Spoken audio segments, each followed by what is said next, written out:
Here's a little bit more intricate example. This will be my final example of these videos. It's an algebraically defined function, but it's also got a piecewise function that, because there's a couple of values where I've refused to use this formula, it might seem a little weird at first, and put in just an artificially chosen value at those values for x. And I'm not going to go ahead and graph this. You can if you want. It's easy to do on a calculator or Desmos or something like that. But let's see how we would analyze this. So first of all, we could have the same sort of part A away from the artificially induced breakpoints. Then it's just this function, and then it's just an issue of whether this function is continuous. Well, this is where we want to use the slightly more subtle understanding of our big theorem about library functions. This is made out of a polynomial divided by another polynomial. This is going to be continuous except where the obvious thing goes wrong, which is I might be dividing by 0. Oh, and guess what? That is plus or minus 2. Ah, that's why this actually makes sense. It's not an artificially complicated definition. If I just had this, it would refuse to give me any value at plus or minus 2. So this only helps the issue, or may not help the issue very much, by actually giving me some values. We'll see if those values really are good values to plug in. Okay, but away from x equals plus or minus 2, it's a polynomial over a polynomial, or in other words, a rational function whose denominator doesn't vanish, and that's continuous. That is fine by our big theorem on library functions. Okay, so we're good there. So the only issue, as usual, is the breakpoints. Okay, so let's say that maybe that's part B, and maybe 1 is, let's say, x equals minus 2 to start with. Okay, so now we really have to analyze what's the limit of this function as x goes to minus 2 from both sides. And we have a value, so we would like to show that this limit exists from both sides and is equal to 1/4, and then we'd be good. Okay, so let's just calculate the limit. Now, when you're doing a rational function like this, it's interesting. You've got a situation where it's a piecewise function, but both sides of this special point here at x equals minus 2, I'm not sure if it's an open circle or closed circle or what. Let's put open right now. They're both given by this same formula. So we probably don't have to break it up artificially into left and right hand sides. Let's see what happens. Let's try to do it as a two-sided limit. That's definitely less work. Okay. Now we know how to do rational functions. There's this 3-stage test. First of all, does the denominator go to 0? And that's the whole point as to why this is special. Yes, it does. Okay. So if it didn't go to 0, we wouldn't be doing any of this. It would be continuous. It would be much more simple. Okay. It does. Okay. So things are interesting. Does the numerator also go to 0? Okay. Well, let's see. The numerator is just a polynomial.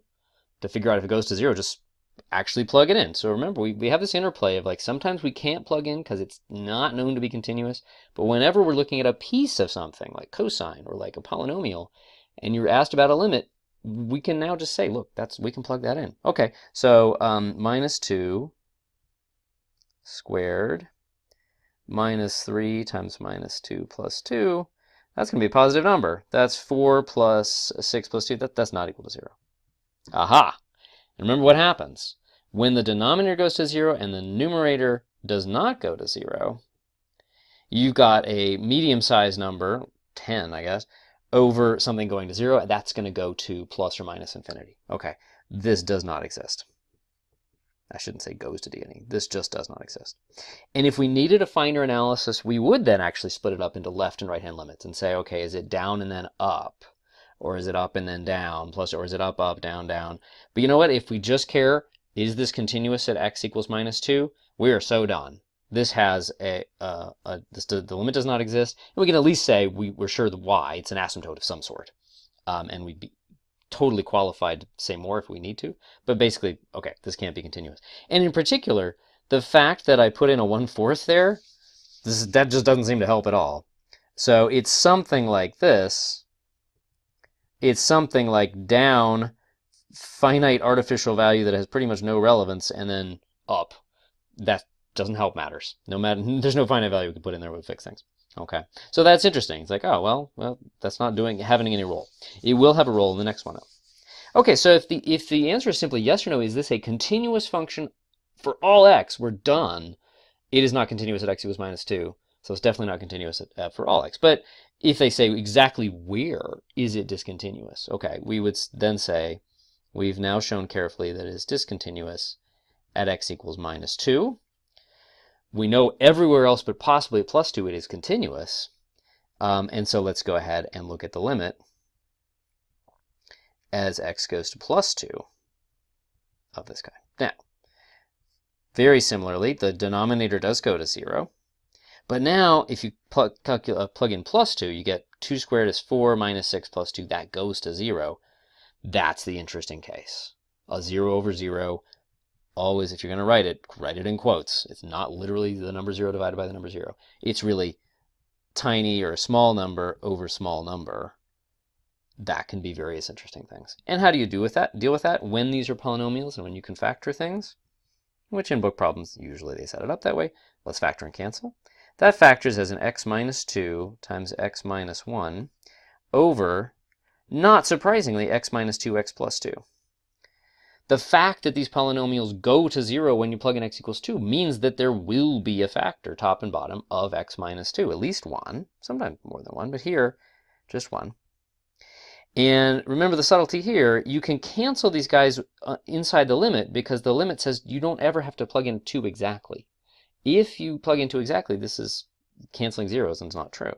Okay, now our favorite situation is when we've got this this most interesting case of an algebraic rational function limit. When you cancel one time, hopefully everything is fixed. And indeed, now the denominator does not go to 0, it goes to 4. So I can just plug in. I get 2 minus 1 is 1 over 4. I get 1/4. Yay! Okay, and that is equal to what was previously defined as the value for f of 2. So the limit as x goes to 2. Oh, and I should have, I violated my own rule. In the other videos, I was really being careful. Start out with limit x goes to 2 of f of x. Really advertise at the start, hey, I'm not forcing this formula on you. I'm just saying it's the limit of f of x. And when x is not equal to 2 or minus 2, I am totally allowed to use this formula. And by definition, when I'm taking limits, I don't have to worry about what happens at 2. Now, I worry about that separately. I take the limit, I get 1/4, and then separately I bring in the issue of, oh wait, what if I did plug in 2? If my standard is I really want it to be continuous, not only do I want it to have a limit at x equals 2, but I do want if somebody filled in a circle there, I should be filling in that open circle and really making it continuous. But here, that's been done.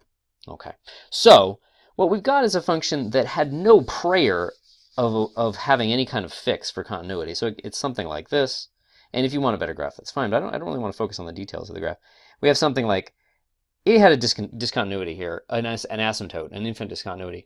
There's no way we could just sort of fudge it and sort of put a single dot in here and fix that. Not going to happen. Okay, but then over here, it was something like this, where this formula alone would look like this. It would have perfectly nice values everywhere around 2, and it would have a finite limit as you approached x equals 2.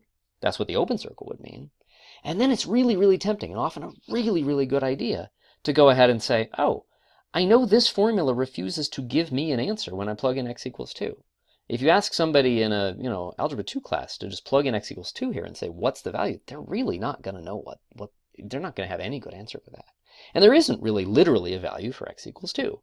But there's a limit value, and if we then sort of make it a little more complicated into a piecewise function, we can artificially fill in that closed circle in a really nice way and have a perfectly nice continuous function.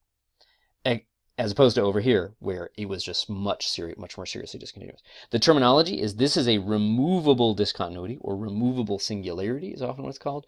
This is an infinite discontinuity. You can't fix that so easily. Okay.